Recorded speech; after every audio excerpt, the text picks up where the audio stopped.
Okay, good morning, students. I am here with the part 2 of Stone Soup in Bohemia. As we had studied yesterday, that there was a soldier who came to the village. He was going through it from the war. He was returning home and he took a shelter over there. But in the village, when he entered, he found the atmosphere very not friendly. Suddenly one of the old man who was walking with a stick came near him and told him that he was the burgomaster, and he tried to tell him that they were not at all going to entertain him, they were not going to help him, they will not provide any food, meal or any shelter to the soldier. Now let us see what the soldier does. "Do you hear me, young man?" said this horrid person. Now when the soldier didn't react to it, the burgomaster suddenly shouted at him, "Are you hearing to me or not?" Now looking ahead, you can see the soldier heard all too clearly, if only because the burgomaster was now bellowing at the top of his voice, and the little crowd that had gathered around him was echoing his words with every sign of approval. Now the burgomaster, what he was doing is, he was just bellowing means yelling at him, shouting in a low tone, and the little crowd the people who were going just behind him, they had also gathered. As you can see, a gathering is formed in the villages if something happens over there. Now they were giving a sign of approval. "Not a bean will I give him," a woman with a wart on her nose was saying.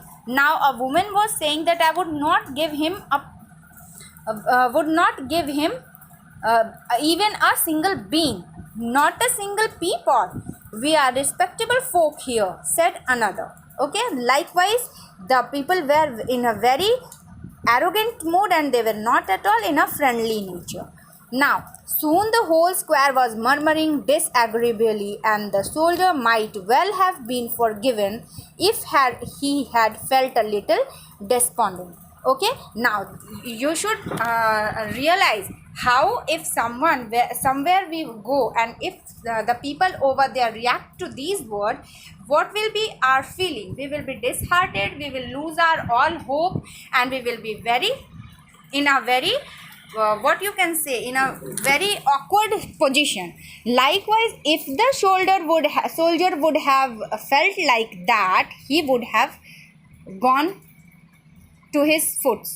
Now, but in fact he was not disheartened at all, for he was extremely cheerful. Look the story. Now here comes the turning point. In fact, he was not disheartened at all. He was extremely cheerful. He swept off his red cap, made a mock bow to the assembly, winked to the woman with a wart on her nose, and said, "All right, friends, all right. Mr. Burgomaster, sir, don't worry. I won't ask a thing of you. I'll just spend the night here, if I may, minding my own business. Okay? And in the morning I'll be on my way. I know how you all feel, and I don't blame you for it. We old soldiers, we can be a nuisance sometimes. No, don't you worry. I'll just clean up my cauldron," and he rubbed the inside of the pot in a desultory sort of way with a spotted handkerchief. "Just prepare the crockery and make myself a nice bowl of stone soup." Now what did he say? What did he do? He was not heartened, and he was cheerful. What did he do? He first of all bowed to the assembly, greeted the assembly, winked at the woman at the ward. Okay, now he tried to see each and every person who had told something or somewhat to him. Okay, now he winked at the woman with a wart on her nose, and after that he said that, "Mr. Burgomaster, sir, don't worry. I'm not going to worry you all up. I will spend the night only here, and I will mind my own business, if you permit me to do so. And in the morning I will be on my way, so there will be no problem.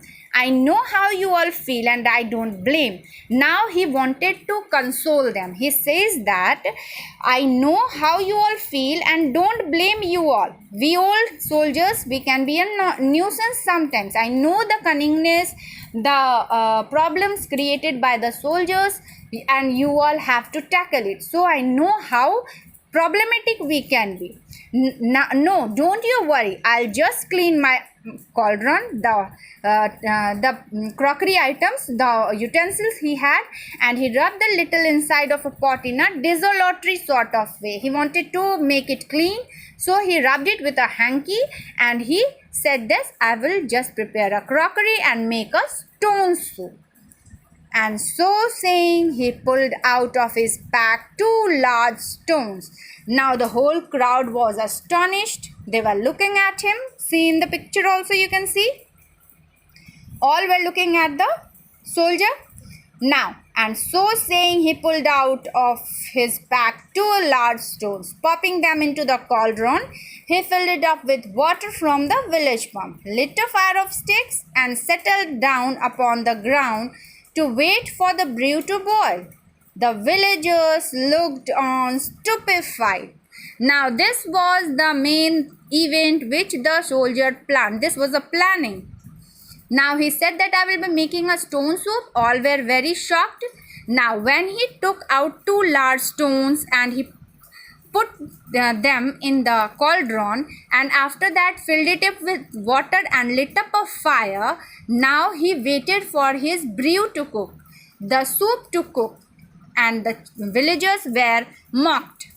They couldn't say anything. They were shocked and they were looking as if what was it going to happen. Stone soup? Was the man mad? Just stone in waters. What kind of stones? Was he a magician? Who has ever heard of such a dish?